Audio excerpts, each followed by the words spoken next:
MTA International, reaching the corners of the earth.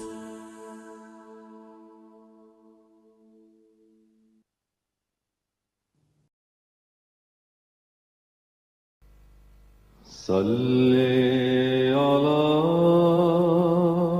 رسولنا صلی علی محمد صلی علی نبینا صلی علی محمد صلی علی کریمنا صلی علی محمد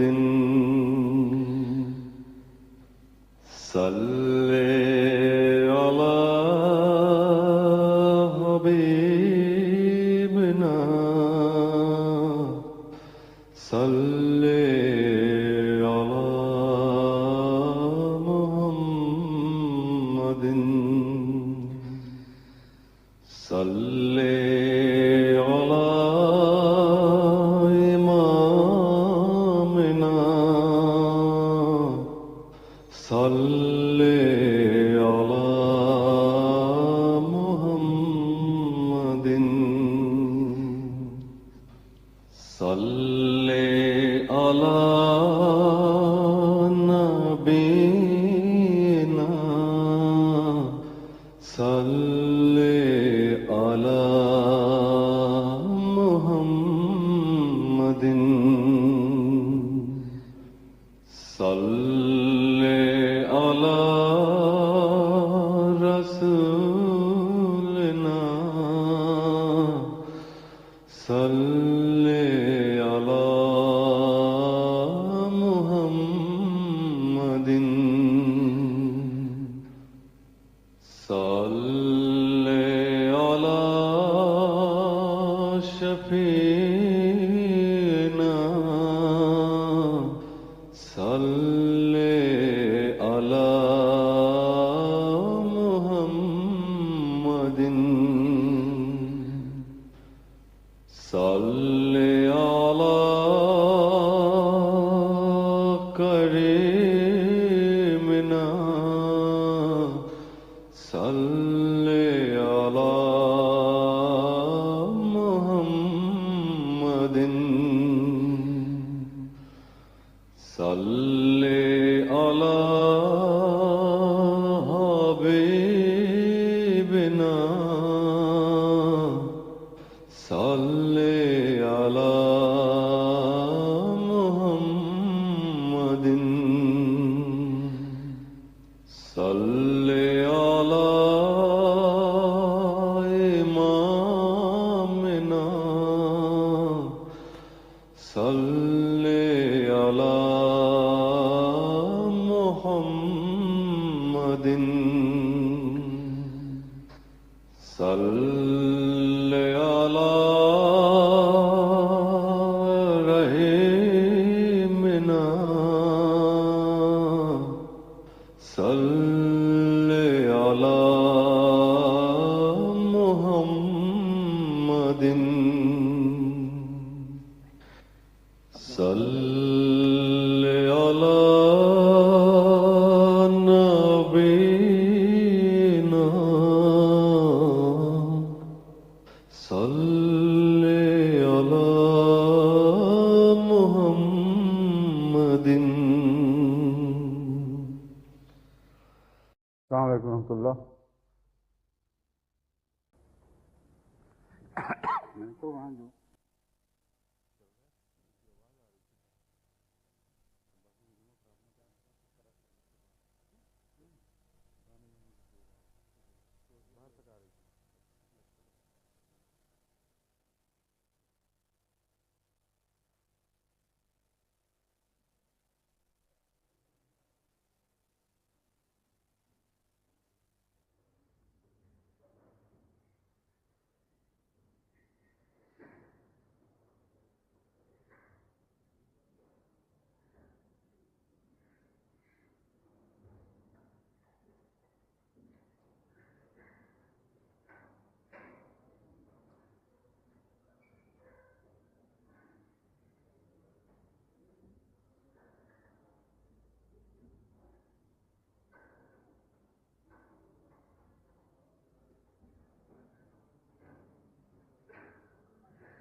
اذان دے دیں.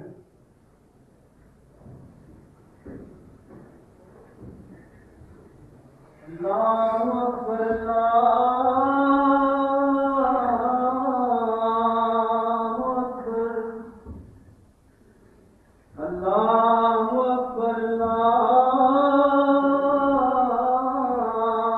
اکبر اشہد ان لا الہ الا اللہ اشہد ان لا الہ الا اللہ اشہد ان محمد رسول اللہ اشہد ان محمد رسول اللہ حی علی الصلاۃ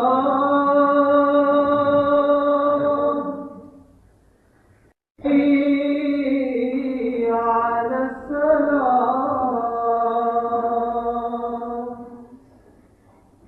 حی علی الفلاح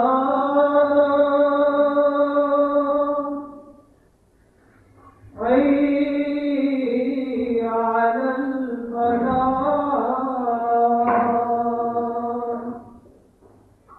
اللہ اکبر اللہ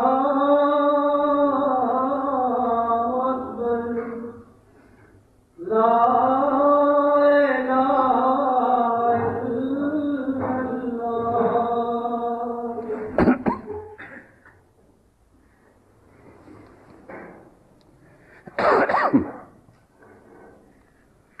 اشہد ان لا الہ الا اللہ وحدہ لا شریک لہ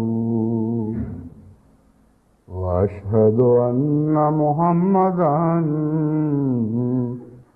عبدہ ورسولہ اما بعد فاعوذ باللہ من الشیطان الرجیم بسم اللہ الرحمن الرحیم الحمد للہ رب العالمین الرحمن الرحیم مالک یوم الدین ایاک نعبد و ایاک نستعین اهدنا الصراط المستقیم صراط الذین انعمت علیہم غیر المغضوب علیہم ولا الضالین.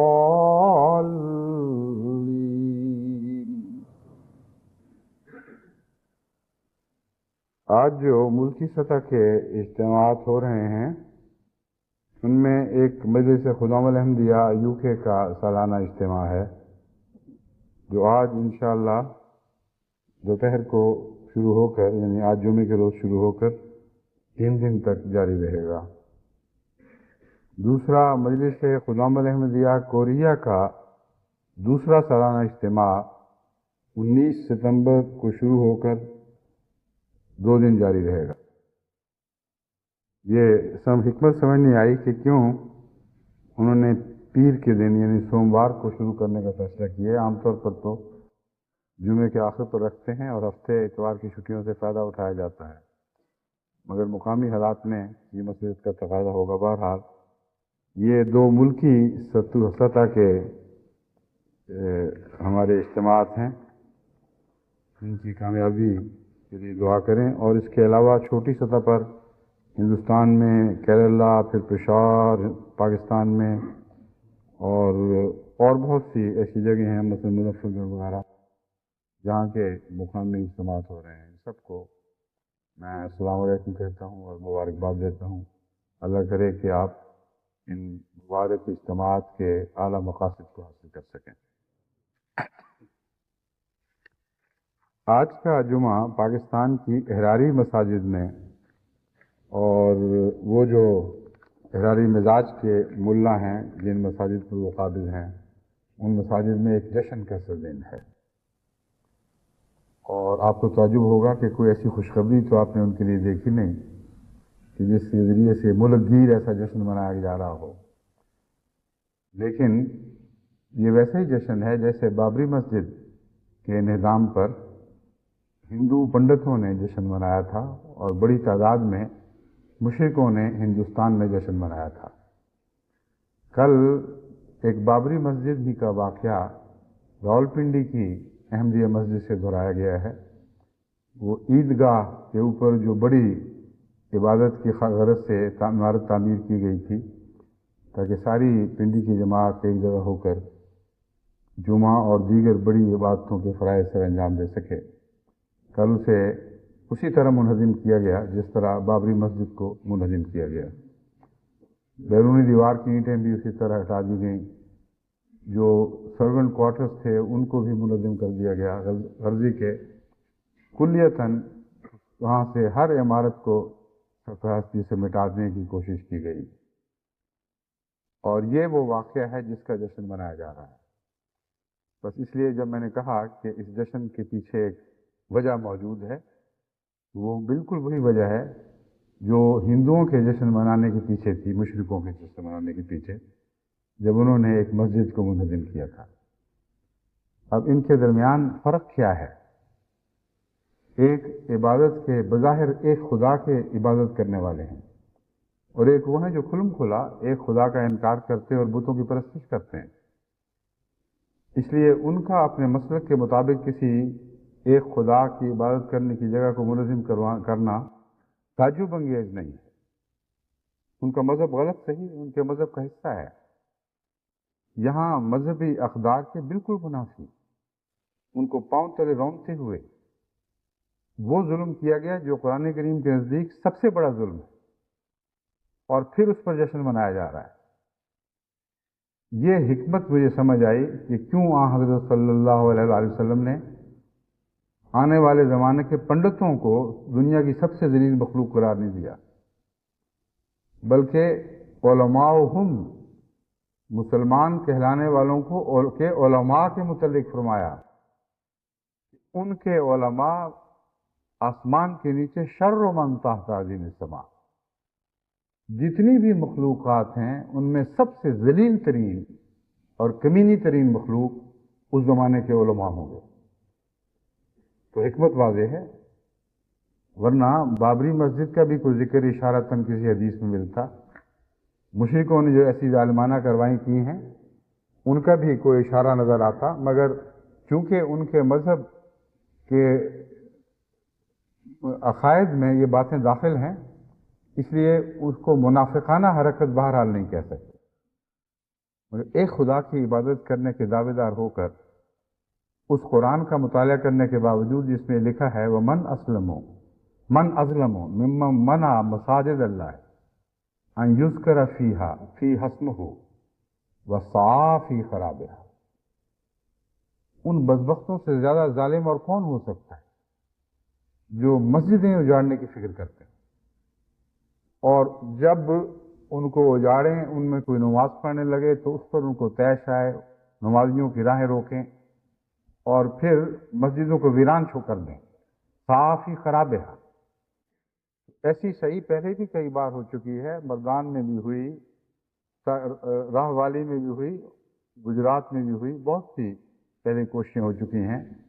جھنگ میں بھی احمدی مساجد جلائی گئیں، مگر یہ ایک خاص انداز کی ایک نمایاں کوشش ہے جو ان سب سے ممتاز ہے، کیونکہ پاکستان جس کو دولت اسلامیہ کہا جاتا ہے، خداداد مملکت ہے پاکستان، اس کی مملکت کی راج دہانی ہے، حکومت کے سائے تلے اس کے اشاروں کے تابع اس کی نگرانی میں. باقاعدہ وہاں کی بلدیہ نے یہ کام کروایا ہے، اور ہندوستان اور اس واقعہ میں، ہندوستان کے واقعہ اور اس میں ایک یہ بڑا فرق ہے، وہاں کی مشرق عدالتوں نے آخر وقت تک تمام ہندو دباؤ کے باوجود یہ اپنا انصاف کا فیصلہ برقرار رکھا کہ کسی قوم کو کسی کے عبادتگاہ کو منظم کرنے کی اجازت نہیں دی جا سکتی۔ یہاں مومنانہ عدالت نے ان ظالموں کو، جن کو رسول اللہ صلی اللہ علیہ وسلم نے فرمایا کہ شر من تحت عظیم السماء، ان کے دباؤ کے نیچے آ کے، یہ پاکستان کی مومنانہ عدالتوں کا فیصلہ ہے۔ اور اس کے پیچھے کیا سازشیں ہوئی ہیں، کس حد تک حکومت دخل دیتی رہی یا دے سکتی ہے، یہ باتیں تو ہمیں کرنے کی ضرورت نہیں، کیونکہ جب حکومت اترتی ہے تو اپوزیشن بن جاتی ہے، جب اپوزیشن حکومت میں آتی ہے تو حکومت ہو جاتی ہے۔ دونوں ان عدلتے بدلتے حالات میں حکومت پر یہی الزام لگاتے ہیں کہ عدالتوں کو حکم دے کر، عدالتوں سے رابطہ کر کے، ان سے سازش کر کے فیصلے کیے جاتے ہیں۔ ابھی نواز شریف صاحب کا ایک بیان شائع ہوا ہے آج ہی کے اخبار میں، کہ حکومت عدالت سے ساز باز کر کے کسی عدالت کو اس بات پر مقرر کر چکی ہے کہ نواز شریف صاحب کو ضرور پھنسایا جائے۔ تو جب یہ آپس میں ایک دوسرے پر یہ الزام تراشیاں کر رہے ہیں تو یہ ذمہ دار ہیں ثبوت پیش کرنے کے۔ ہمیں اس جھگڑے میں ملوث ہونے کی کوئی ضرورت نہیں، کیونکہ یہاں ہم ایک فریق نہیں رہے، یہاں ایک فریق خدا ہے اور دوسرا فریق بندوں کا ہے۔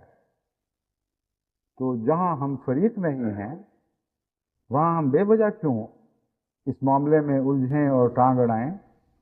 یہ تقدیر خدا کی ہے جو چلے گی، اور اسی نے فیصلہ کرنا ہے۔ جہاں تک مومن کی ذات کا تعلق ہے، حضرت اقدس محمد مصطفیٰ صلی اللہ علیہ وآلہ وسلم کے سچے غلاموں کا تعلق ہے، ان کو ایک خوشخبری دی گئی ہے کہ خدا کی ساری زمین تمہارے لیے مسجد بنا دی گئی، اس لیے احمدیوں سے مسجد نہیں سن سکتے، جو مرضی کر لیں، ناک رگڑ لیں، ہر جو کچھ بھی ان کے اختیار میں ہر وہ استعمال کر دیکھیں، محمد رسول اللہ کے سچے غلاموں سے یہ بدبخت مخلوق مسجد کا حق نہیں چھین سکتے۔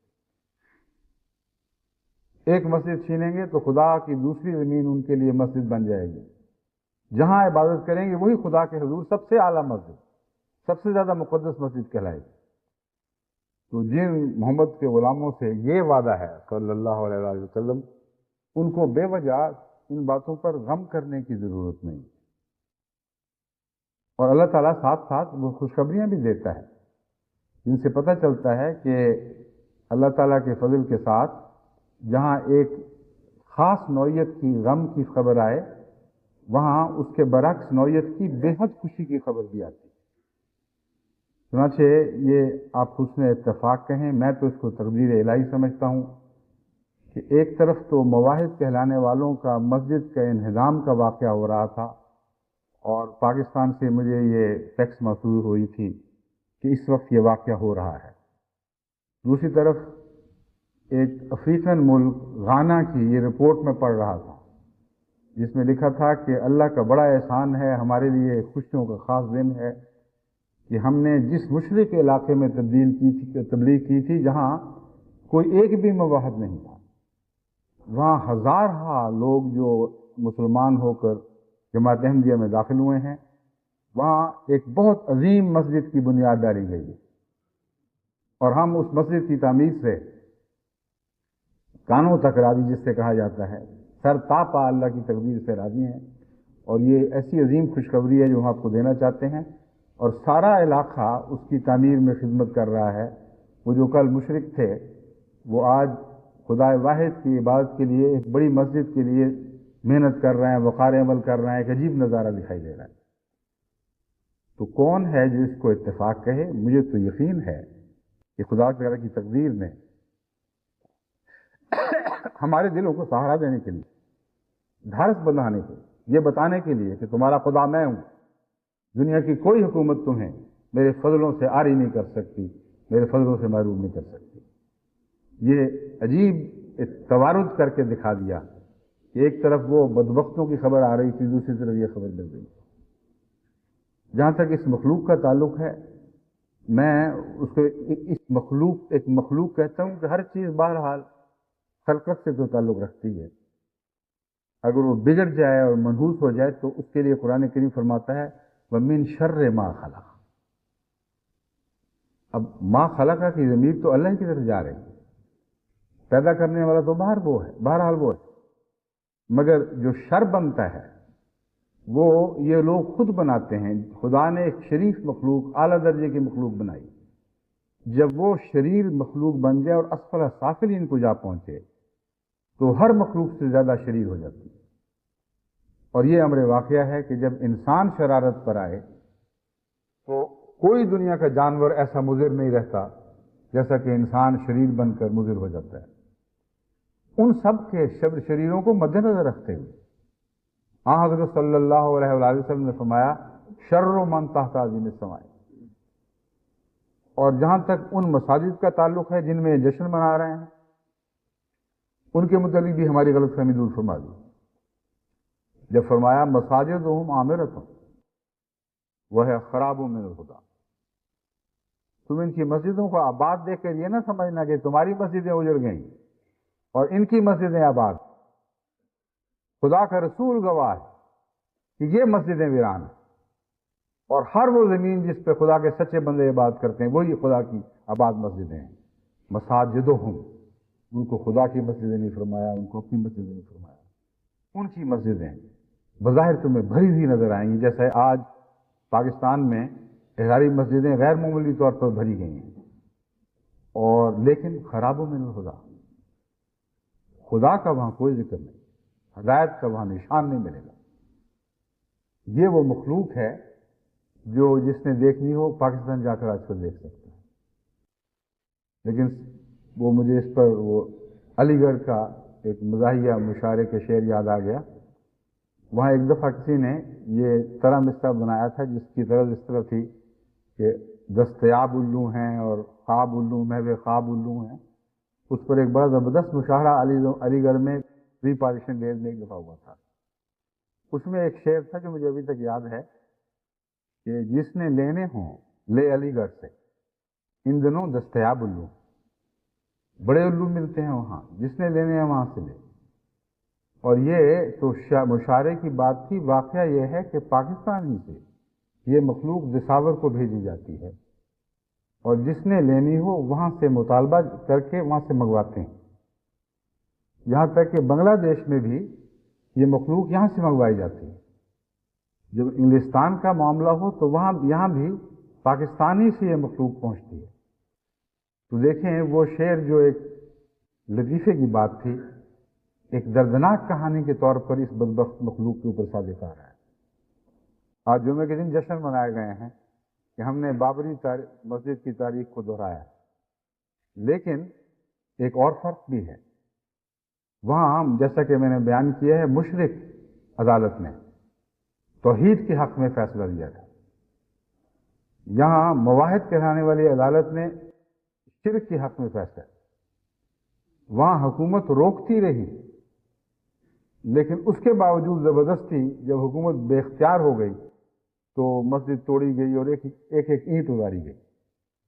یہاں حکومت کے حکم پر اس کے شمولیت سے ان لوگوں کو رقمیں ادا کی گئیں جنہوں نے یہ چیزیں توڑی، یہ مسجد توڑی، یعنی پیسے بھی لیے حکومت سے، اور حکومت کے ارشاد پر پروانہ لکھا گیا تھا اور حکومت کی حفاظت میں یہ کام ہو رہا تھا۔ تو پھر اگر خدا کا رسول ان لوگوں کو آسمان کے نیچے سب سے بدبخت مخلوق قرار دے تو اس میں تعجب کی کوئی بات نہیں، فرق بڑا واضح ہے۔ کہاں بابری مسجد کا واقعہ جہاں مشرک عدالت، چوٹی کی مشرک عدالت، تمام جج مشرک ہیں، بت پرست ہیں، مندروں کو مساجد سے بہت بہتر خدا کی یاد کا ذریعہ سمجھتے ہیں، ان سب نے مل کر یہ متفقہ فیصلہ دیا کہ کسی کو ہندو کو کوئی حق نہیں ہے کہ کسی کی مسجد کی کوئی ایک بھی اینٹ اتارے۔ اور یہاں یہ مواحد حکومتوں کی عدالتیں ہیں۔ کہا یہ جاتا ہے کہ خاص حکمت عملی استعمال کی، وہ کیا تھی؟ اس کا خلاصہ یہ ہے کہ کل 2 بجے یہ فیصلہ سنایا گیا ہے، جس کے بعد 3 چھٹیاں آ رہی تھیں، اور یہ فیصلہ کر لیا گیا تھا کہ احمدیوں کو اسٹے کی درخواست دینے کا وقت ہی نہ ملے. لیکن مجیب الرحمان صاحب جو امیر ہیں وہ بڑے خدا کے فضل سے تجربہ کار اور مانے ہوئے چوٹی کے وکیل ہیں، اور ان کی اداؤں کو سمجھتے ہیں. انہوں نے پہلے سے ہی سب رٹ وغیرہ اپیل تیار کر رکھی تھی، تمام کاغذات مکمل تھے، کیونکہ وہ جانتے تھے کہ کیا فیصلہ ہونا ہے. بعض دفعہ خط ملنے سے پہلے انسان کو پتہ ہوتا ہے کہ کیا جواب آنا ہے. جیسے غالب نے بھی کہا ہے، قاصد کے آتے آتے خط ایک اور لکھ رکھوں، میں جانتا ہوں کیا وہ لکھیں گے جواب. تو ہمارے مجیب صاحب بھی جانتے تھے کہ جس قسم کے لوگوں سے واسطہ ہے، پتہ ہے کہ وہ جواب میں کیا لکھیں گے. تو انہوں نے بھی جواب تیار کر رکھا تھا، مگر آخری شیطانہ چال انہی کی چلی گئی، کیونکہ وہ شاید مجیب صاحب کو جانتے تھے. انہوں نے موقع ہی نہیں دیا، یعنی اس آواز، اس فریاد کو اوپر اٹھنے کے وقت ہی نہیں دیا گیا. مراسی کی بلی کی طرح، مراسی نے کہیں بلی ماری، کھا رہا تھا. مراسیوں کو بڑا شوق ہے بلیاں کھانے کا، اور وہ کہتے ہیں کہ ایک بلی کھا لو ساری سردیاں گزر جاتی. مراسی نہیں، کیا سانسی. ہاں مجھے یاد آ رہا تھا اور بیچ میں بولنا شروع کر دیا تو لفظ ہٹ گیا. وہ سانسی، سانسی کہتے ہیں وہ جو بولیں کوئی نہیں. سانسی وہ لوگ ہیں جو خانہ بدوش ہیں، اور خانہ بدوشوں میں سے ایک قسم ہے سانسیوں کی. وہ مشرک لوگ ہیں، مسلمان نہیں ہیں، مگر مسلمانوں میں بھی اوڈ ہے، مسلموں کی خانہ بدوش ہے. تو سانسی خانہ بدوشوں میں یہ بات رسماً چلی آ رہی ہے بڑی دیر سے کہ سردیوں میں اگر ایک سانسی ایک بلی کھا لے تو اس کے ساری سردیاں اچھی گزریں گی، اتنا گرم گوشت ہوتا ہے. تو ایک سانسی کے ہاتھ بلی آ گئی اور اس نے اس کو کھانا شروع کیا، تو کوئی پاس سے گزرا، اور ہمارے ہاں رواج ہے، مشہور ہے کہ بلی کی آہ بہت اوپر جاتی ہے، بلی کو دکھ نہیں دینا چاہیے. تو اس نے جو دیکھا سانسی کو کھاتے ہوئے، اس نے کہا تم نے کیا ظلم کیا ہے، اس کی کوکھ تو عرشوں تک جاتی. سانسی نے کہا مجھے پتا تھا، میں نے کوکھ نکلنے ہی نہیں دی، نکلتی تو عرشوں تک جاتی. ایسا گردن دبائی ہے اس کی، اوپر کی سانس اوپر، نیچے کی نیچے، اور ایک ذرہ بھی کوکھ نہیں نکلی. تو یہ جو سانسی مسلط ہیں آج کل پاکستان میں، یہ اس فن کے بڑے ماہر ہیں. یہ کہتے ہیں کوکھ نہ نکلنے دو، مگر کوکھیں تو نکلتی ہیں. ظلم کی کوکھ تو کوئی دنیا میں دبا نہیں سکتا. عین اس وقت جب کہ یہ واقعہ ہو رہا تھا، جرمن ایمبیسی کا نمائندہ اس کی تصویریں کھینچ رہا اور اپنے ملک میں فیکسز اور یا ٹیلی رابطوں کے ذریعے پیغام بھیج رہا تھا کہ اس وقت پاکستان میں بابری مسجد کی تاریخ دہرائی جا رہی ہے. آج جب کہ جماعت احمدیہ راولپنڈی نے اسی جگہ جمعہ پڑھا ہے خدا کے فضل کے ساتھ، بڑے جوش و خروش کے ساتھ، قطعاً کوئی پرواہ نہیں کی کہ کوئی مولوی کس ضرر کی نیت سے وہاں آئے. کبھی اتنا آباد جمعہ وہاں نہیں پڑھا گیا جتنا آج پڑھا گیا ہے، لیکن کھنڈروں پر پڑھا گیا. اس کی بیرونی ایجنسیوں نے آ کے تصویریں کھینچیں، ویڈیو بنائی گئیں. تو یہ جو سمجھتے ہیں کہ یہ کوکھ نہیں نکلنے دیں گے، ظلم کی کوکھ تو نہیں نکلنے، کوئی دنیا کی طاقت روک نہیں سکتی. وہ فلم میں نے منگوائی ہے، وہ ہم انشاءاللہ MTA پر بھی دکھائیں گے، تاکہ بابری مسجد کے خلاف احتجاج کرنے والوں کا اندرونی گندا کردار تو دنیا دیکھے. اگر کسی مسجد کے خلاف ظلم، کسی مسجد کے اوپر ہونے والے ظلم کے خلاف احتجاج کا حق ہے تو صرف جماعت احمدیہ کو ہے، کیونکہ مسجدوں کی خاطر قربانی دینے والی مذہبی جماعت دنیا میں ایک ہی ہے، وہ جماعت احمدیہ ہے. باقی تو قصے ہیں، صرف کہانیاں ہیں. بس یہ جو واقعہ گزرا ہے اس پر میں توجہ دلاتا ہوں جماعت راولپنڈی کو بھی، ساری دنیا کی جماعتوں کو بھی، کہ اس کا رد عمل یہ نہیں کہ بیٹھ کے آنسو بہائیں. ایک زندہ جوان قوم ہے، اس یقین کے ساتھ کہ کوئی ہم سے عبادت کا حق چھین ہی نہیں سکتا. زمین کا چپا چپا ہمارے لیے مسجد بنا دیا گیا ہے. اسی طرح بہادری اور سر اٹھاتے ہوئے آگے بڑھتے رہیں. مڑ کر ان بدبختوں کو دیکھنے کی بھی ضرورت نہیں. نظر میلی کرنے والی بات ہے. اور خدا ایک کی جگہ سینکڑوں منزلیں پہلے آپ کو دے چکا ہے اور دیتا چلا جائے گا. اور یہ ظلم بھی خالی نہیں جائے گا. اللہ نے جیسا کہ مجھے تصرف ہے الہی کے تابع یہ خوشخبری ساتھ ہی پہنچا دی کہ یہاں مواحد کہلانے والے مشرک جو حرکت کر رہے ہیں، تمہیں خدا توفیق دے رہا ہے کہ وہ جو مشرک تھے وہ ان کو تم نے مواحد بنا دیا اور وہ خدا کا ایک عظیم گھر تعبیر کر رہے ہیں. یہ واقعہ ہے جو آئندہ ہر جگہ ہوگا اور ہوتا چلا جائے گا. جس خدا کے اتنے انعام ہوں اور مقابل کی چوٹیں ہوں اور ہر چوٹ پہلے سے بہت ان کے مخالف کی چوٹ سے ہزاروں گنا زیادہ عظمت رکھتی ہو، اس قوم کو ایسے خدا کی عبادت کرنے والوں کو کیا غم کا مقام ہے.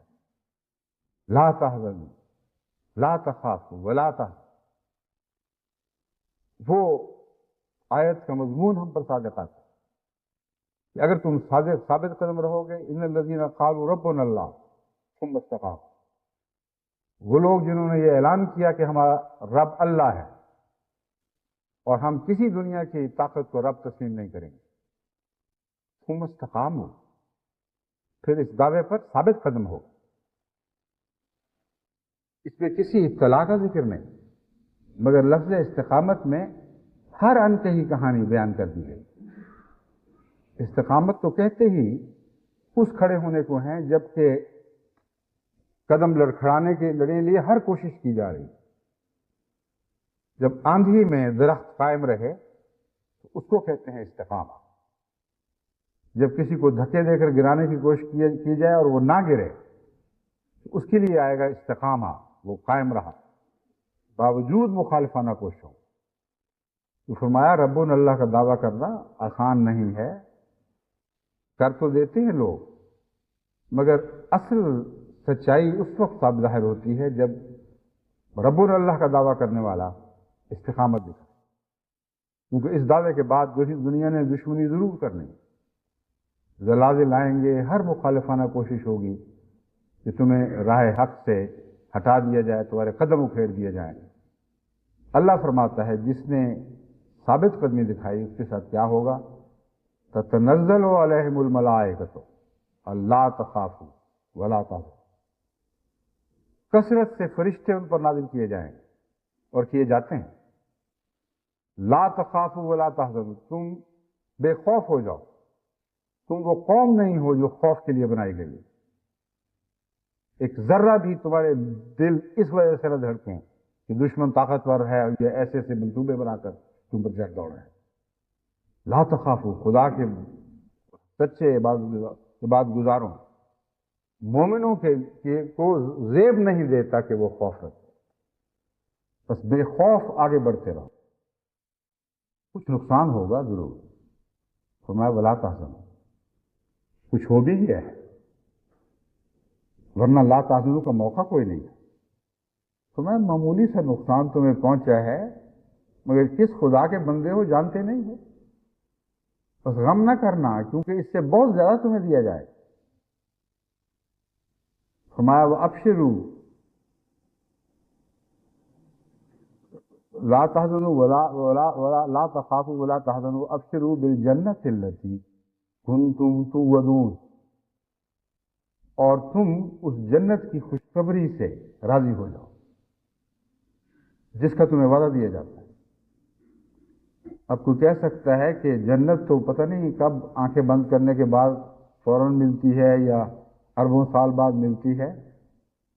حزن تو ابھی یہیں کا تھا، خوف بھی اسی دنیا کا تھا، تو یہ دور کا وعدہ کیوں فرما دیا گیا؟ لیکن جنت کی اصل خوشخبری اس لیے کہ وہ دائمی خوشی ہے اور دنیا کی زندگی عارضی ہے. بس مراد یہ ہے کہ اگر دنیا میں وہ غم جو تمہیں لگ گیا اس کا ازالہ نہ بھی کیا جائے تب بھی تمہارا سودا کوئی نقصان کا سودا نہیں. جس کو اس عارضی صدمے کے بدلے ہمیشہ کی جنت کی خوشخبری دی جائے وہ بڑا پاگل ہوگا اگر اس غم میں ہی چمٹا رہے اور کہے کہ میرا یہ نقصان ہو گیا. اس لیے پہلے اس بات کا ازالہ لازم تھا، اس غلط تصور کا ازالہ لازم تھا کہ اگر ہم تمہیں فوری طور پر اس کا بدلہ نہ بھی دیں تب بھی تمہیں غم کا کوئی حق نہیں ہے، غم کا کوئی موقع تمہارے نہیں۔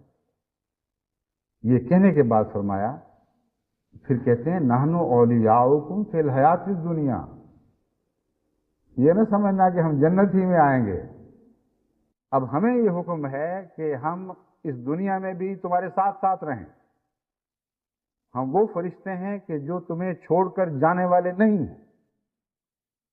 اور یہ ایک ایسی حقیقت ہے جس کا مشاہدہ ہم گزشتہ مسلسل کئی سالوں سے کرتے چلے جا رہے ہیں۔ ہر غم کے بدلے جب خدا کی کوئی رحمت نازل ہوئی ہے تو وہ عارضی رحمت نہیں تھی، وہ آ کر چمٹ رہنے والی رحمت تھی، ایسی رحمت تھی جس نے پھر ساتھ نہیں چھوڑا، اور رحمت کا قدم آگے بڑھتا رہا ہے، پیچھے نہیں۔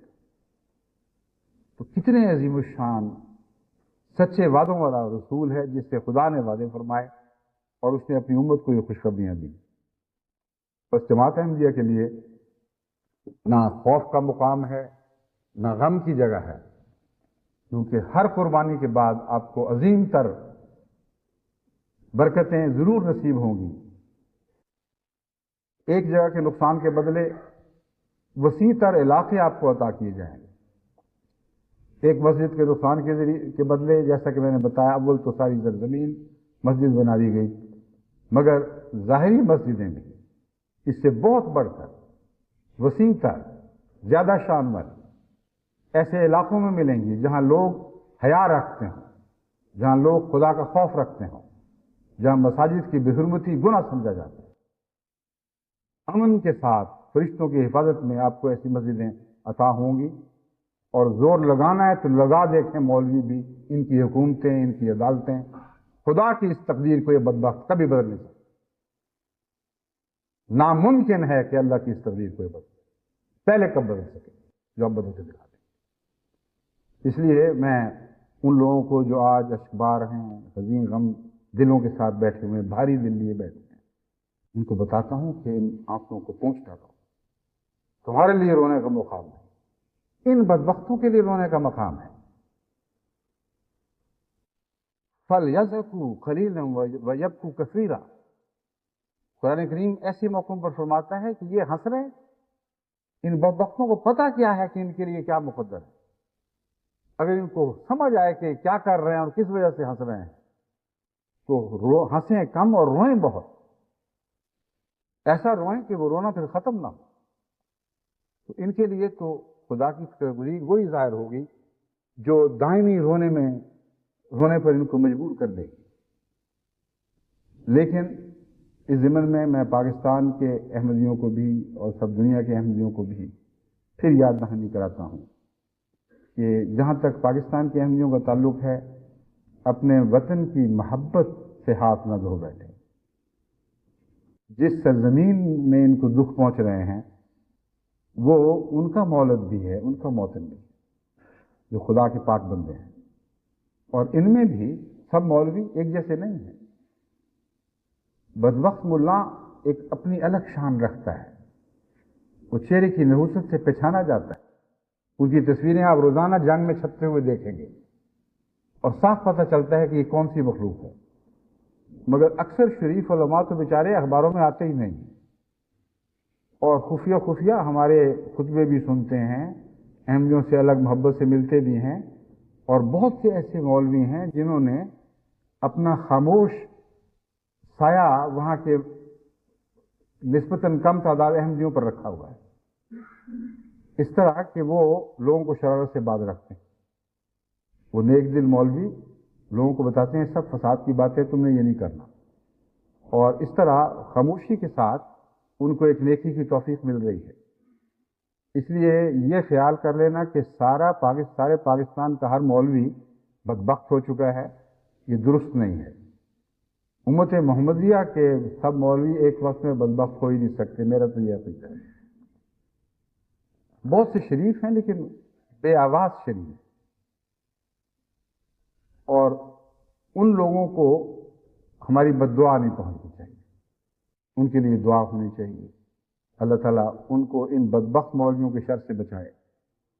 ان کو قوت گویائی عطا کرے، ان کو طاقت عطا کرے کہ وہ حق بات کے لیے جرأت کے ساتھ کھڑے ہو سکیں اور اس کی وکالت کر سکیں، اور جو شرافت دکھا رہے ہیں کمزوری کے باوجود اللہ ان کی جزا عطا فرمائے۔ جہاں تک ملک کا تعلق ہے، خطرہ صرف یہ ہے کہ جب بدبخت اس کثرت کے ساتھ کھلے عام مظالم کریں تو بعض دفعہ خدا کی تقدیر سارے ملک پر نازل ہوا کرتی ہے، اور اللہ تعالیٰ نے اس مضمون کو قرآن کریم میں کھول کر بیان فرمایا ہے کہ پھر یہ ضروری نہیں ہوتا کہ محض مظلوم ظالم ہی پکڑا جائے، ایک عذاب عام آ جاتا ہے جس میں پھر جو معصوم ہے وہ بھی مارا جاتا ہے۔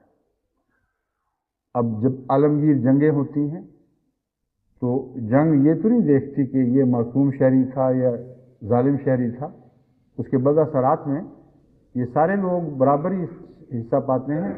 ہاں، استثنائی طور پر جب خدا کی تقدیر کسی کی حفاظت فرمائے تو ان کے ساتھ غیر معمولی سلوک بھی ہوتا ہے، جیسا کہ حضرت مسیح موعود علیہ السلام نے جنگوں کی خبر دی تو ساتھ یہ خوشخبری بھی عطا فرمائی کہ آگ ہے، پر آگ سے وہ سب بچائے جائیں گے جو کہ رکھتے ہیں خدائے ذوالعجائب سے پیار۔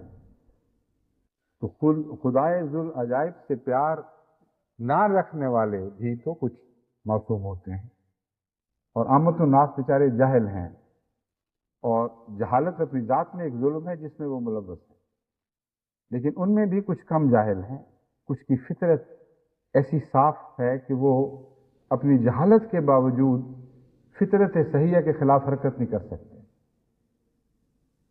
ان کی اگر تعداد کافی نہ ہوتی تو پاکستان میں جماعت احمدیہ کے حالات بہت بدتر ہوتے۔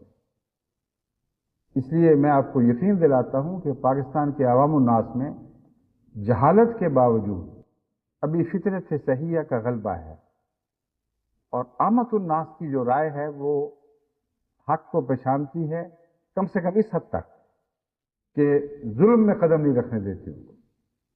مولوی کی بات میں اپنی جہالت کی وجہ سے یقین بھی کر لیں تو فطرت ان کو اجازت نہیں دیتی کہ وہ معصوم لوگوں پر ظلم کریں، بس عقیدے کے اختلاف کی وجہ سے ان کی فطرت ان کو کسی پر ظلم کی اجازت نہیں دیتی۔ ان لوگوں کی بڑی کثرت پاکستان میں موجود ہے، اور وہی ہیں جو ہمیشہ ابتلاؤں کے وقت اللہ تعالیٰ سے یہ سعادت پاتے ہیں کہ جماعت احمدیہ کو مختلف جگہوں پر مختلف رنگوں میں اپنے سہارے دیتے ہیں اور ان کو بچانے کی کوشش کرتے ہیں، جیسا کہ حضرت اقدس محمد مصطفیٰ صلی اللہ علیہ وآلہ وسلم کے زمانے میں بھی یہ رواج ہے۔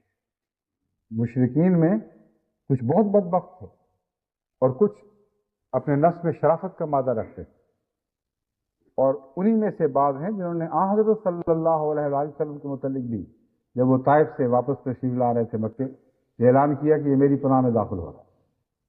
وہ پناہ تو خدا کی تھی جس میں وہ داخل ہوئے تھے، لیکن اس شخص میں یہ شرافت ضرور تھی کہ اس نے یہ اعلان کر دیا کہ کوئی کوشش بھی نہ کرے ان کو نقصان پہنچانے کی۔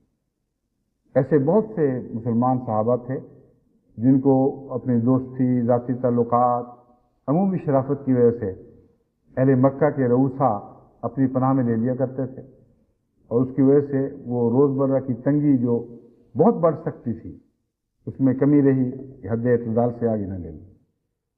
بس جماعت احمدیہ پاکستان کے ساتھ بھی یہ سلوک ہے، اپنی بے اختیار بددعاؤں میں یہ ظلم نہ کریں کہ ان شرفاء کو بھی شام نشانہ بنا دیں۔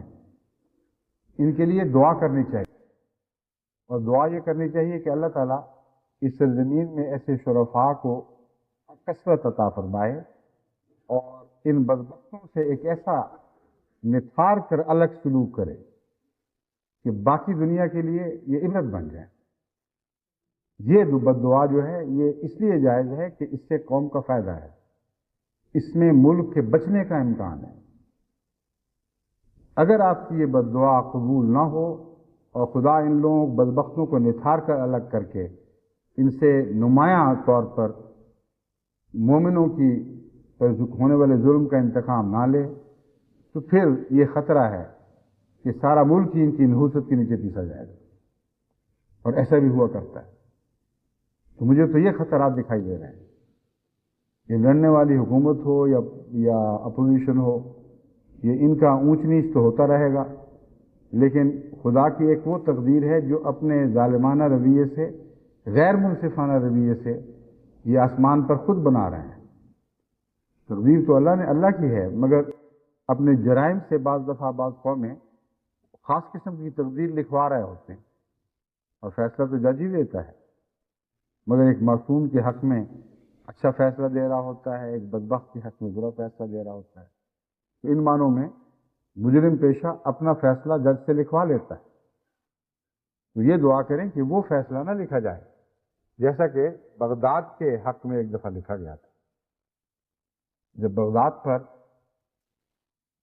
جو حملہ کیا گیا ہے تیمور لنگ کی طرف سے یا اور کسی، اس وقت جو ریاستیں، کوئی نہ بولے بیچ میں، جو ریاستیں اس کی جنوب، مغرب اور جنوب میں، روس کے جنوب میں واقع ہیں مسلمان ریاستیں، ان میں ازبکستان بھی ہے، تاجکستان بھی ہے، اور اس سے ساتھ منگولیا بھی ہے۔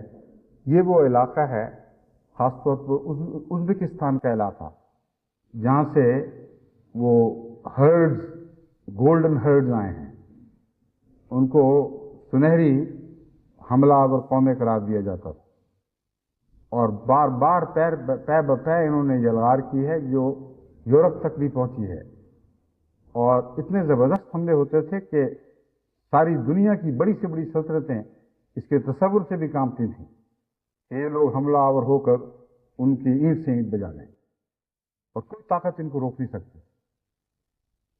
ایسے ہی ایک حملے کے دوران کسی بادشاہ نے، بغداد کے بادشاہ نے ایک بزرگ ملہم کو دعا کے لیے کہلا کے بھجوایا اور کہا کہ خدا کے لیے ہمارے پاس اب کوئی دفاع نہیں رہا۔ معلوم ہوا ہے کہ وہ بڑی تیزی کے ساتھ حملہ آور بغداد کی طرف بڑھ رہے ہیں، اور کوئی ہماری پاس طاقت نہیں ہے کہ ہم ان کو روک سکیں۔ تو آپ دعا کریں، دعا کے ہتھیاروں کے سوا اور کوئی ہتھیار نہیں۔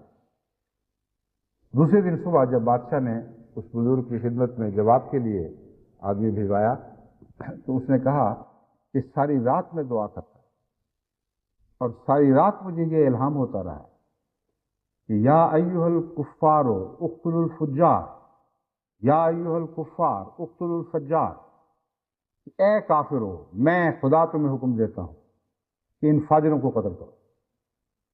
اور یہ الہام حیرت انگیز دردناک شان کے ساتھ پورا ہوا ہے، کیونکہ اس بغداد کے حملے کا نمایاں نشان قتل عام تھا۔ اتنا قتل، ایسا قتل عام ہے جو تاریخ میں شاذ کے طور پر دکھائی دیتا ہے۔ ایک جوہا جو مسخرہ تھا وہ بچ گیا تھا اس حملے میں، اور شاید کوئی اتفاق سے قسمت سے بچا ہو، ورنہ بادشاہ کا حکم تھا جس پر پوری دیانتداری سے اس کی فوج نے عمل کیا کہ اس شہر کے ہر باشندے کو تہہ و تیل کر دو، نہ مرد بچے، نہ عورت بچے، نہ بوڑھا، نہ بچہ، نہ جوان، تمام کے تمام قتل کیے جائیں۔ اور مورخ یہ لکھتے ہیں، اور اس میں کوئی اختلاف نہیں، کہ تمام شہر میں ہر مرد و زن، ہر بوڑھے بچے کو یکساں قتل کر دیا گیا، اور پورا شہر ویران ہو گیا۔ کہتے ہیں ہفتوں بعد تک دجلہ کا رنگ ان کے خون سے سرخ رہا۔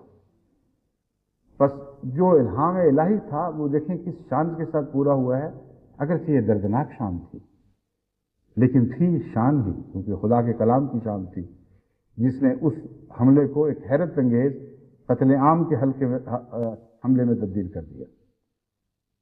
اور حکم کس کو مل رہا ہے؟ کفار کو۔ عام طور پر تو انسان یہ سمجھتا ہے کہ آخر گناہ گار ہوں، کافر نہیں ہوں میں، خدا کچھ حد چاہیے سزا میں عقوبت کے واسطے، مگر جب یہ خدا کے ماننے والے مشرکوں سے بھی زیادہ بدبخت ہو چکے تھے، اور وہ بے حیائی جس کی مشرک جرت نہ کریں، اس کے یہ مواہد اس پر جرت کرنے لگے، تو پھر یہی تقدیر ہے جو اس ایسی قوم کے اوپر صادق آ سکتی ہے کہ یا ایھا الکفار اقتلوا الفجار، اے کفار اب وقت آ گیا ہے کہ ان فجار کو قتل کرو۔ لیکن مشکل یہی ہے کہ اگر یہ فجار قتل ہوں تو ہمارے ہم وطنی قتل ہوں گے۔ اگر یہ سرزمین مشرکوں کو پاؤں تلے رون دی جائے تو ہمارا اپنا وطن ہے جو ان مشرکوں کے پاؤں تلے روندا جائے گا. بس یہ وقت دعاؤں کا وقت ہے، ان معنوں میں بد دعاؤں کا وقت نہیں، یعنی کہ قوم کے لیے بد دعا کریں نعوذ باللہ من ذالک. اگر وقت ہے تو قوم کے لیے دعا کا وقت ہے، اور قوم کے لیے دعا کی قبولیت کے لیے لازم ہے کہ ان بدبختوں کے لیے بد دعا کی. یہ بدبخت اپنی سزا کا حصہ پائیں تب ان کی نحوست کا سایہ قوم کے سر سے اترے گا، اس کے بغیر یہ سایہ اس قوم کو کہیں کا نہیں رہنے دے گا. بس مجھے تو یوں لگ رہا ہے کہ نوبت قریب تر آتی جا رہی ہے.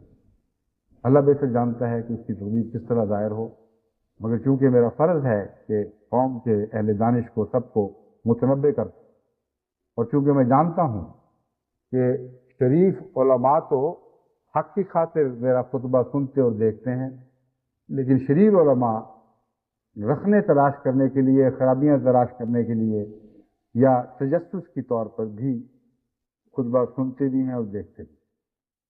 چنانچہ ان کے براہ راست کئی دفعہ خط آ جاتے کہ آپ نے خطبے میں یہ بات کی تھی، فلاں تقریر میں یہ کہا تھا، اور ہم نے یہ سنا اور دیکھا. تو صاف پتہ چل رہا ہے کہ یہ جو دور ہے ہمارا MTA کا، اللہ تعالیٰ نے جماعت کے عالمی غلبے کے لیے عطا فرمایا ہے. وہ دشمن جس تک ہماری آواز نہیں پہنچا کرتی تھی، جنہوں نے ہماری آواز کی ساری راہیں بند کر دی تھی، یہاں تک کہ اپنوں تک بھی نہ پہنچا، اب ان کے گھروں میں یہ آواز پہنچ رہی ہے. ایسے مولوی ہیں جن کے بچوں نے اپنے باپوں کے خلاف بغاوت کر دی ہے، کہا کہ ہم سنیں گے دیکھیں گے تو MTA دیکھیں گے اور کوئی ہم نے ٹیلی ویژن نہیں دیکھنا. اور ان بوڑھے مولویوں نے اپنی جوان بیویوں کے ڈر کے مارے اف بھی نہیں کی، وہاں سارا مذہب جاتا رہا. مسجد میں تقریریں کہ کوئی ان کے قریب نہ آئے، اور ان بچوں نے خود احمدی دوستوں کو بتایا کہ ہم نے تو اپنے گھر میں یہ کر دیا ہے اور ابا کی مجال نہیں ہے کہ روکیں، وہ ہوں یا نہ ہوں ہم MTA ہی دیکھتے ہیں. تو جب خدا کی تقدیر نے یہ جوابی کارروائی فرما دی ہے تو ان کے کانوں تک تو اب بہت ہی بات پہنچنے ہی پہنچی. ان کی آنکھوں نے تو یہ ان کے دلوں کو آگ لگانے والے مناظر دیکھنے. اس لیے آپ یہ نہ سمجھیں کہ یہ آپ پر ظلم کر رہے ہیں، یہ اپنے اوپر ظلم کر رہے ہیں. جتنا ظلم جماعت احمدیہ پہ کرتے ہیں، اللہ کے اتنے فضل نازل ہوتے ہیں کہ جو آپ پر فضل کی اور رحمتوں کی بارشیں بنتے ہیں، وہ ان کے لیے یوں لگتا ہے جیسے آگ برس رہی، سرتا پا جھلس جاتے ہیں. اور اب تو ان کے گھر میں اندر بھوننے کے انتظام ہو گئے ہیں. پتہ نہیں کس نظر سے بیچارے دیکھتے ہوں گے، کیا کیا وہ محسوس کے رہ جاتے ہوں گے کہ دیکھو یہ ہمارے سامنے ہمارے خلاف دلائل دے رہا ہے، ہماری کچھ پیش نہیں جا رہی. زیادہ سے زیادہ ایک چیتھڑا ہے جنگ، اس نے ایک مضمون لکھ دیا تو اس میں کون سی امید ہونے کی بات؟ وہ سب وہی بکواس ہے جس کے بارہا جواب دیے جا چکے اور بھی دیتے رہیں گے. اس کے نتیجے میں نقصان نہیں پہنچ سکتا جماعت. آج ہی کے ڈاک میں ایک خط میں نے دیکھا جس میں لکھا تھا کہ ایک بچی نے لکھا ہے پاکستان سے کہ میری ایک سہیلی تھی، میں اس کو بہت تبلیغ کرنے کی کوشش کرتی تھی، وہ سنتی نہیں تھی، لیکن یہ جو پچھلے دنوں میں یہ باسی کڑی کو وال آیا ہے اور جماعت کے خلاف پروپیگنڈا شروع ہو، کہتے وہ پروپیگنڈا پڑھ کر اس کو خیال ہے کہ چلو میں تحقیق تو کر لوں، اور تحقیق کی تو آج میں یہ خوشخبری دے رہی ہوں کہ وہ بیعت کر کے جماعت احمدیہ میں داخل ہو چکی. ان کے مقدر میں تو شکست ہی شکست، ہارنا ان کا ایسا اٹل مقدر ہے جس سے کسی قیمت بچ سکتے ہی نہیں. بس جوابی کارروائی اس کی یہی ہے کہ ان اکثریتوں کو اقلیتوں میں تبدیل کر دیا جائے، اور یہی ہوگا. کوئی نہیں ہے جو اس بات کو بدل سکے. بس اہل ہمت بنے، بیٹھ کر رونے سے، ٹسے بہانے سے یا اپیلیں کرنے سے بھی کچھ نہیں بننا. بڑی سے بڑی عدالتیں وہ ہیں جن تک آپ پہنچ چکے ہیں، انہوں نے کیا کیا ہے آپ کے ساتھ. کوئی خیر کی توقع کے آثار ہوں تو توقع رکھے.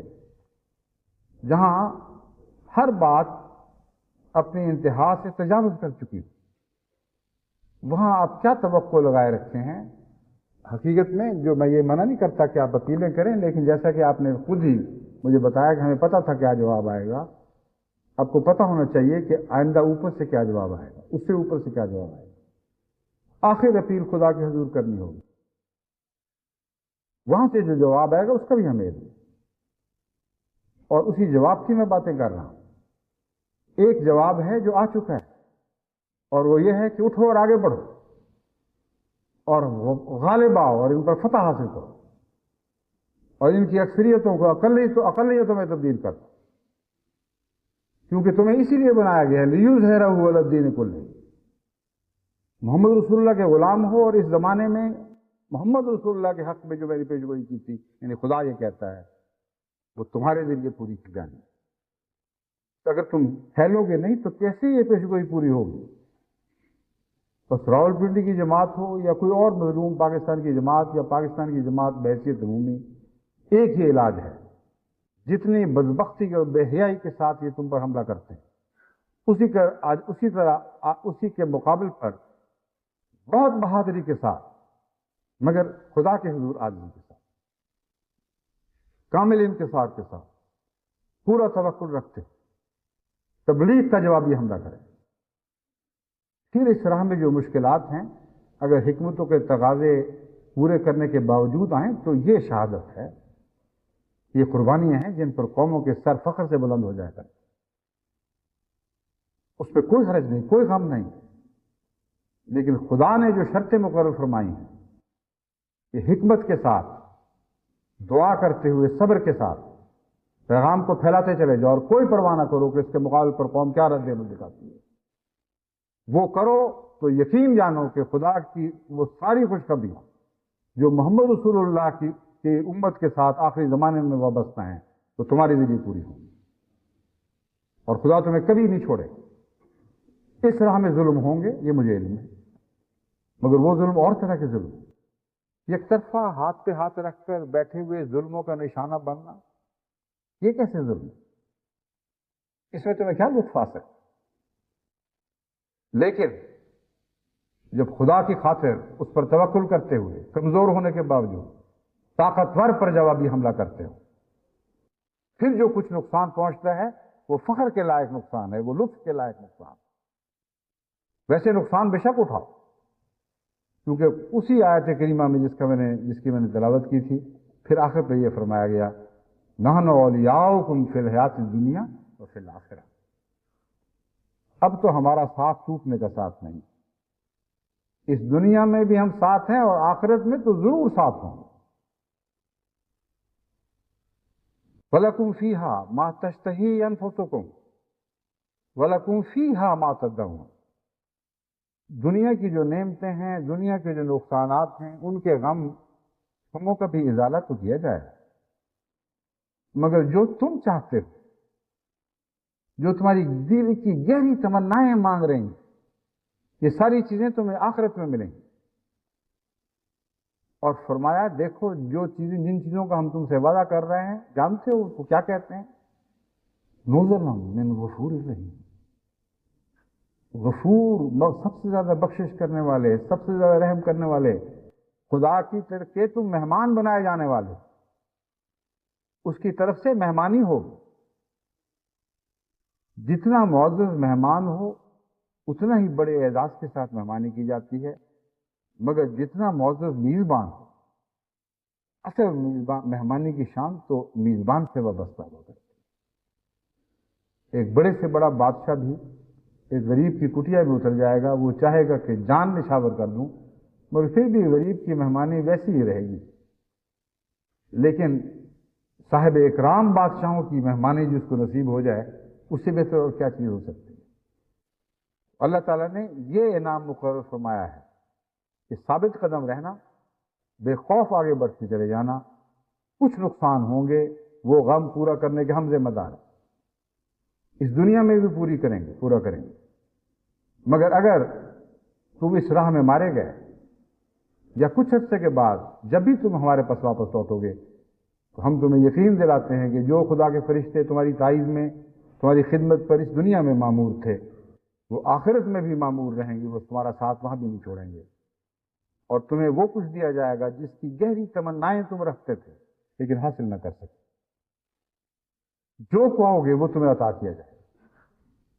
اور یہ خدا غفور الرحیم خدا کی طرف سے مہمانی ہوگی، تمہاری مہمان نوازی کے سامان۔ ایک پہلو سے میزبانی کہا جا سکتا ہے، یعنی خدا میزبان ہے تو اس کی طرف سے میزبانی ہوگی، تم مہمان ہو تو تمہاری مہمانی ہو رہی ہے، مگر اس سے بڑھ کر اعلیٰ مہمان نوازی کا کوئی تصور ممکن نہیں۔ جس راہ کی طرف قرآن نے ہمیں بلایا ہے، جس راہ میں آگے بڑھنے کی طرف خدا تعالیٰ نے ہمیں آواز دی ہے، اس راہ میں آگے بڑھنا ہے حکمت کے ساتھ، ہر ممکن کوشش کرنی ہے کہ فتنہ و فساد نہ ہو، ہر ممکن کوشش کرنی ہے کہ زیادہ سے زیادہ مقاصد کم سے کم نقصان سے پورے ہوں، اور اللہ ایسا ہی کرے گا۔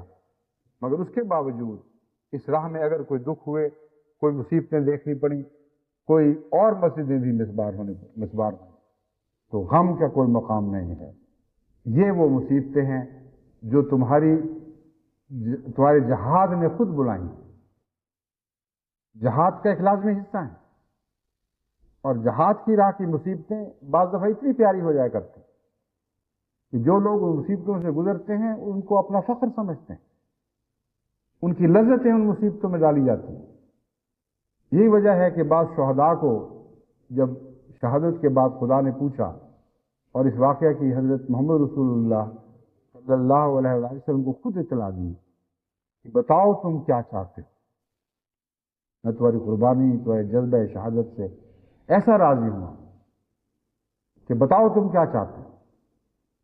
تو جانتے ہیں انہوں نے کیا عرض کی؟ انہوں نے عرض کی کہ اے خدا، ہمیں پھر زندہ کر، ہم پھر شہید کیے جائیں، پھر ہمیں زندہ کر، پھر ہم شہید کیے جائیں، اور میں اسی طرح 100 زندگیاں پاؤں اور 100 شہادتوں کا اعزاز، کیونکہ جو لطف مجھے اس شہادت میں آ گیا وہ اپنی جزا آپ تھا، اس کی میں اور جزا کا تجھ سے کیا مطالبہ کروں، بس یہی میری جزا ہے جو دائمی کر دے۔ تو رسول اللہ صلی اللہ علیہ وسلم نے فرمایا کہ اللہ تعالیٰ نے کہا اگر میں یہ پہلے لکھنا رکھتا، میں لکھ نہ چکا ہوتا کہ جو ایک دفعہ اس دنیا سے رخصت ہو جائے گا دوبارہ اس میں نہیں بھیجا جائے گا، تو میں تمہاری یہ تمنا بھی قبول کر لیتا۔ یہ بھی نہیں فرمایا کہ یہ تو تم دکھ مانگ رہے ہو، کیونکہ اللہ جانتا تھا کہ اس شہید ہونے والی کی زندگی کے اس آخری لمحے کا لطف ایک ایسا لطف تھا جس کو باہر کی دنیا تصور بھی نہیں کر سکتی۔ بس جہاد کی راہ کی جو قربانیاں ہیں ان کا کوئی غم نہیں، اور جو ضرور لازماً پیش آنی ہے وہ تو آئیں گی، لیکن بہت معمولی ہوں گی۔ جو عظیم انعام اس کے نتیجے میں ملتے ہیں اس کے مقابل پر یہ قربانیاں معمولی کچھ بھی نہیں ہے، رستہ چلتے کی کانٹے کی معمولی سی تکلیف سے زیادہ ان کی کوئی حیثیت نہیں۔ بس میں امید رکھتا ہوں کہ راولپنڈی کی جماعت اگر عظمت کردار رکھتی ہے، اگر محمد مصطفیٰ صلی اللہ علیہ وآلہ وسلم کی سچی غلامی کا دعویٰ کرتی ہے، تو یہی انتقام ہے جو ان کو لینا چاہیے، اور خدا آپ کے ساتھ ہوگا اور اس انتقام میں آپ کی پوری مدد فرمائے گا، اور تمام دنیا کی جماعتیں ان کے ساتھ مل کر اس انتقام میں پورا حصہ لیں۔ ان معنوں میں خدا منتقم ہے، یہ برائی کا بدلہ اچھائی سے لیتا ہے۔ جو جہنم کی طرف جا رہے ہیں ان کو جہنم کی طرف بلانے سے بہتر انتقام، جنت کی طرف بلانے سے بہتر انتقام اور کیا ہو سکتا ہے۔ اللہ تعالیٰ نے اس کی توفیق عطا فرمائے۔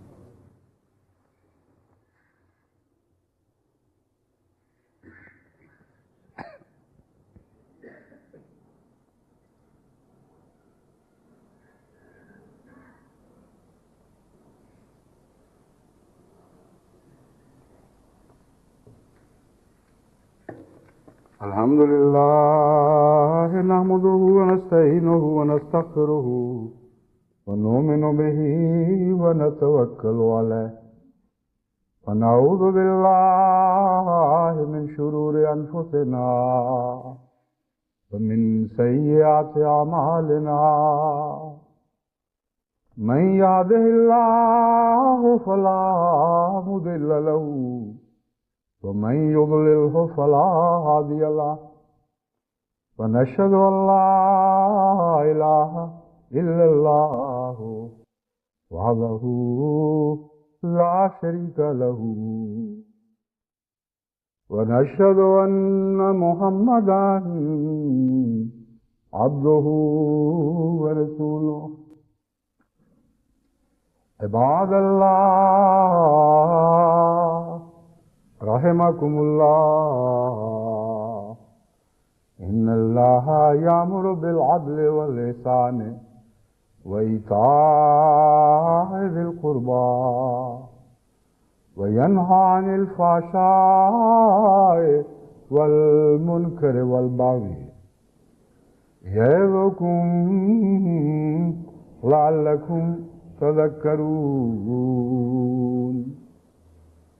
اذكروا الله يذكركم وادعوه يستجب لكم ولذكر الله أكبر.